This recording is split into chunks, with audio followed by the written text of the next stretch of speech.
భారతదేశ రక్షణ కోసం మాజీ ఉప ప్రధాని జగ్జీవన్ రామ్ చేసిన సేవలు మరవలేనివని పలువురు నేతలు కొనియాడారు. ఈ మేరకు బాబు జగ్జీవన్ రామ్ వర్ధంతి గుంటూరులో ఘనంగా జరిగింది. ఈ కార్యక్రమంలో మాజీ మంత్రి డొక్కా మాణిక్యవర ప్రసాద్, ఇతర నేతలు జగ్జీవన్ రామ్ విగ్రహానికి పూలమాలలు వేసి నివాళులు అర్పించారు.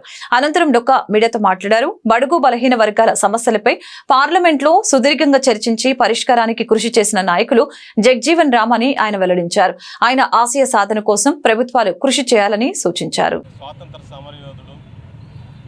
మహాత్మా గాంధీ గారికి ప్రియ శిష్యుడు, భారత మాజీ ఉప ప్రధాని, రక్షణ మంత్రి, వ్యవసాయ శాఖ మంత్రి బాబు జగ్జీవన్ రామ్ గారి 38వ వర్ధంతి సందర్భంగా వారి సేవలను మననం చేసుకుంటూ ఉన్నాం. వారు భారత స్వతంత్ర సంగ్రామంలో ముందుండి పోరాడినటువంటి గాంధీ గారితో కలిసి పోరాడినటువంటి మహాయోధుడు.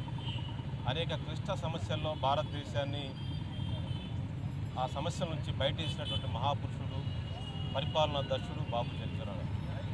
బహుశా భారతదేశంలో 3 సార్లు ప్రధానమంత్రి హోదా తన దగ్గరికి వచ్చి తనకు రావాల్సింది రాలేకపోయింది. ఈ కుల వ్యవస్థ వలన, ఈ అసమానతల వలన.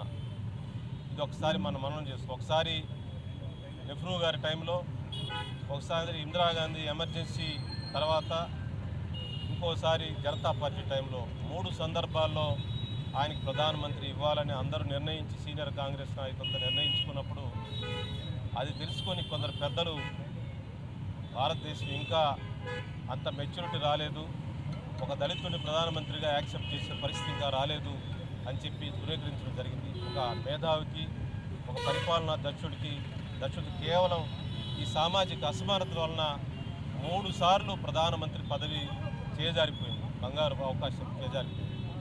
బహుశా భారత ప్రధానిగా అప్పుడే బాబు జగ్జీవన్ రామ్ గారు అయ్యుంటే ఈ దేశం మరింత సమ్మోన్నత చేరి మరింత శక్తివంతంగా తయారై ప్రపంచంలో గొప్ప దేశంగా ఎదుగుండేదనేది మా భావన.